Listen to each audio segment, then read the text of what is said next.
My good buddy Dave, you know him as This Old Sword Blade Reviews. Check him out on YouTube. Actually, on YouTube, I don't believe he's got the underscores, but on Instagram he does. Thank you, Dave. Thank you for this Happy New Year wish. I opened up a box that he sent me with knives to check out, and I know he also donated some knives to the channel, which I'm also very excited to see. Well, he sent me this box, and this is what I saw when I opened it. So thank you very much. You know how to pack a box, and this was a classy edition. Thank you, sir. Happy New Year to you. This is actually the donations and giveaway brick, which is very generous. I cannot wait to check these out, but I'm going to put these aside and check out the first 3 knives he sent that he knew I would be interested in looking at from his awesome collection. If you don't know Dave, you get to know Dave. This Old Sword Blade Reviews, he does awesome reviews of EDC and a lot of knives that tend more towards the interesting, the tactical, the very unique. And we have very similar tastes. Ooh. I'm looking forward to this one. This is from Blackrock Knives.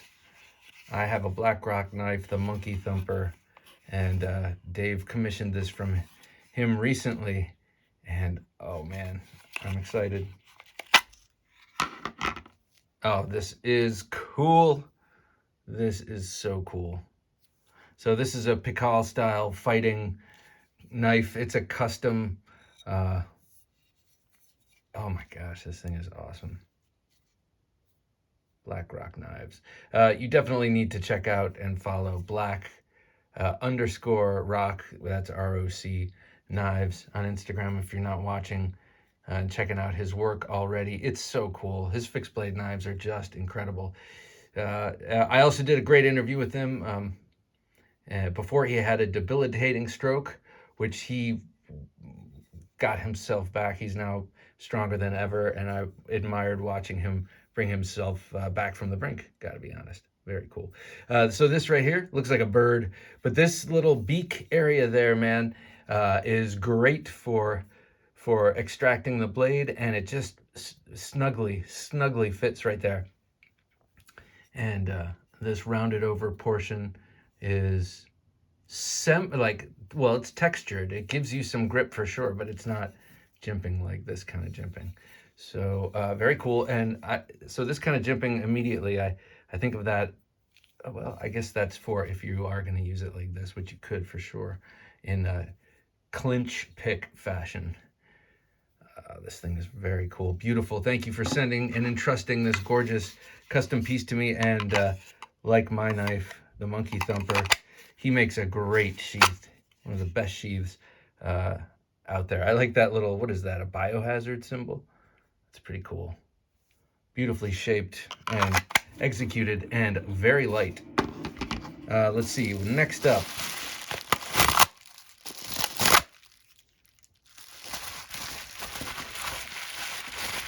Oh yeah, I'm very interested in checking this out.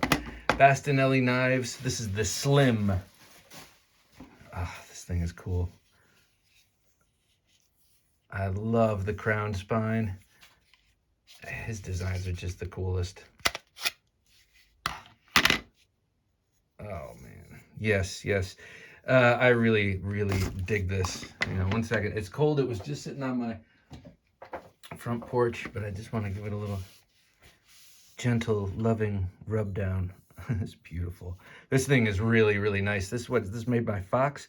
Yeah, this is made by Fox Knives in Italy, N690 CO as per usual. This really nice micarta. Fox Knives and Lion Steel always uses nice micarta. Or I know Fox Knives for sure does. I like the jimping here, really nice for saber grip. Here, really nice for Filipino fighting grip. And then up here, I don't even know what that's for. I guess if you've got gargantuan fingers, or maybe you're using it, I don't know. This doesn't look necessarily too much like a hunting knife. Hunting bad guys, perhaps. Just kidding.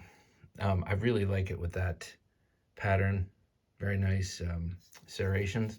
And I think that was a good move of to get it with serrations. I think I would too. This is one of those few knives that, I don't know, I think it looks cool and it would be useful for its intended purpose. And yeah, very nice sheath here, standard, and you've got the TechLock style fastener. Very nice. Excited to have this and check it out for a little while. Dave's like, yeah, that's right. It's a little while, Bob. Yeah, sometimes. Okay, let's see what this is. The last one that he sent me to check out is this a folder?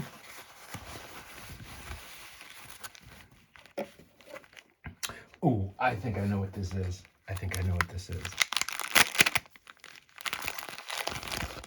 this is the Bantam. Or Bantam. Yes, it is. I can feel it. This is a cool knife that I don't think you can get anymore. As a matter of fact, I don't know if that's true. Oh, yeah. Look at this thing. This is so cool. That's an I think that's a Lynch clip, maybe. Let's see, how does it...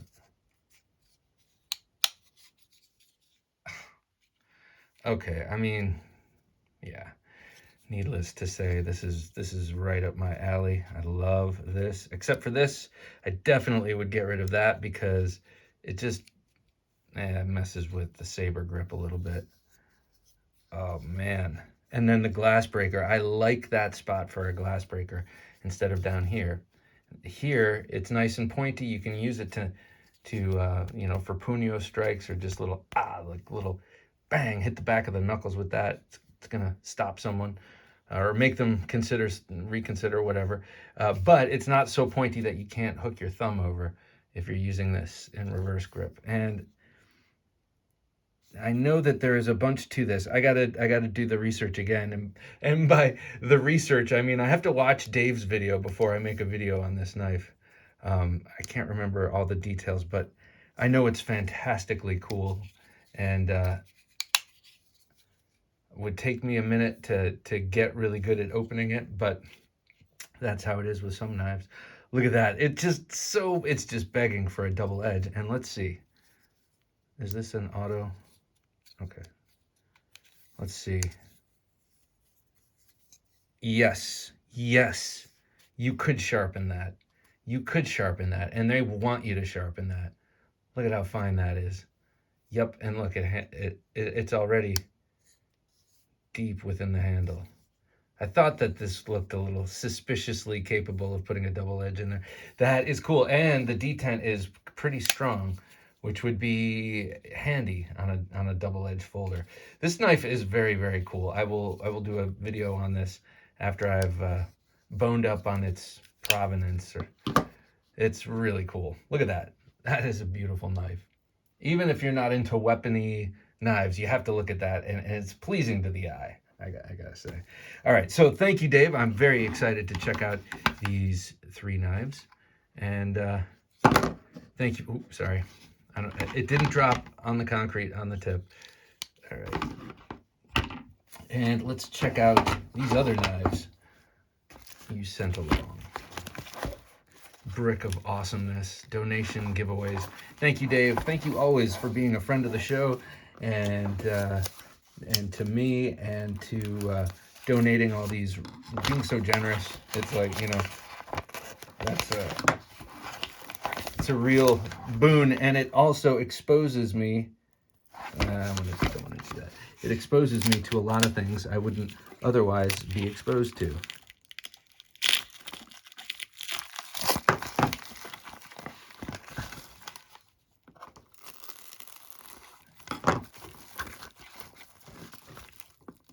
Oh, that was pleasing. That was a pleasing cut. Okay. All right, sorry for the delay. Okay, first up, let's look at this mystery box on top. I'm not even going to read it. Oh, this, yeah, I remember when you did a video on this. This was like a beastly, wow, that feels comfy. Beastly, like $25 knife by a company called Sativian. Oh, Sativian. Wow, that's pretty cool. D2, big fat slabs of G10 sculpted nicely on big fat slabs of steel, presumably. Very, very smooth action for a very low cost. I remember from his video. Okay, so that's the Sativian. Put that over here. Now let us look further afield. What do we have here? Kuby knives. Brand I'm interested in getting to know. Oh, I know which one this is. Yes, that is a very nice looking knife. I really dig that blade, and it reminds me a little bit of the Towser K. The Towser K. What is this knife? This is the Kuby Vagrant. The Vagrant. What a cool knife, and I love the Thundercloud blue. I think that's what I coined it. Thundercloud. Thunderhead blue, something like that. Because I got sick of saying, well, it's kind of gray, kind of blue.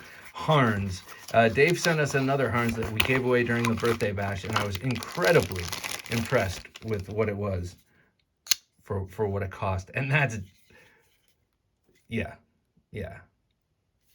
I am impressed again. This is really, really a step above. This feels like a really nice knife. Very nicely sculpted and contoured G10 handles. You've got a nice pivot collar, anodized, deep carry pocket clip. You know, be nice if they put recessed screws, but hey, who am I to complain? This is probably a $40 knife. Very super smooth on the close. Nice access to the lock bar, access to that lock bar. And I like how it's jimped and sloped, but it's not painful. You know, it's in no way uncomfortable. It's nicely milled out in there. Let me see if I can get a good angle on there. It's nicely milled out, those liners. It basically looks like a trestle bridge sort of structure. This blade is really cool, very sharp. I love the shape of this blade. Harns Falcon. Bowler K110. I think that's like K2. Very cool. Thank you, Dave. That is a neat one. I like it. Neat. Wow, neat. It's like that "Don't Turn Into Your Father" commercial. Not that my father says neat. He's too cool for that. All right. Next up, Petrified Fish. This is the Petrified Fish PFPO2GR. GR probably means green or perhaps gray. Green. Ooh, that's nice. Petrified Fish. Again, a strange name for a knife company, but wow, they're producing some pretty outstanding knives. Like this one. Very nice green color. Ooh. Oh. This is a solid, like extremely milled out. Let me see if I can, yeah, it's very, very nicely milled out there. Light handled, big blade. Gorgeous color. Incredible, well, let's see, incredible. Very nice action. I can see how that will break in. That's D2 steel, David Chen design. Nice jimping. Nice overall clean aesthetic. This is a cool knife and kind of, I don't know, kind of a classy one. Classy. If you like big uns, this seems pretty big. Well, let's measure it. It's 1, 2, 3. It's almost 4 inches. That's a 3 3/4 inch blade, but still feels like a pretty big knife. And then the last two here are a brand that I have yet to experience. A new brand. A brand so new. No, it's not that new. It's Shieldon Knives. And this one is called the Boa. And it is designed by Django. Okay, they're giving you all this rigmarole, which is cool. It's got a pouch. Ooh. Now, that's good looking. That's a cool blade. This reminds me of the Zero Tolerance 0055. That is a cool blade. What would you call that? That, I would call this a, okay, I would call this a, because if you look at the edge, it's a Tanto. But if you look at this, it's a Wharncliffe. So it's a Tantcliffe. Beautiful. I like this multicolored stacked G10. This is D2. Seems pretty sharp, pretty slicey for that shallow of a blade. All right, last up. This is the Tranchodon. The Tranchodon. If I'm not saying it right, it's spelled incorrectly. Okay. Also another pouch. High quality pouch, something you might get a Leatherman in. Ooh, this is, oh, this one's cool. I saw Jared Neve do a video on this. This is cool. I like this knife. So it's a pretty nice looking Damascus there, and a very cool looking blade, very useful looking utility style blade, but with just an extra bump of class here, and you've got a fuller on both sides. Let's see if I can Spidey flick it with that fuller. Yeah, I can, and with practice I think it's better if I put the meat of my thumb in. It has to be at the very end, otherwise this pretty pronounced flipper tab will bounce into my finger. But what a cool knife. Tranchodon, or Tranchodon I'll go with. Designed by Django, a fella named Django, or someone named Django. Look at this, you can see the core of this steel running through the top of the blade. And this is a multicolored green and black G10. Very nicely sculpted. This is a really cool knife. Shieldon Knives, Shieldon Knives. Okay, and it's on really good action. Cool. Well, I look forward to checking all of these out, and look for videos on some or all of them. And definitely these three beauties. The Blackrock, the Bastinelli, and this cool Fox Bante, I think it's called. So cool. All right, thank you, Dave. I really appreciate it. I'll keep them in good shape and have them back to you in medium order. I'd like to say short order, but hopefully you've squared yourself with these knives. Alrighty, man, I'm just kidding. You'll get them soon. Talk to you later. Thanks, everybody.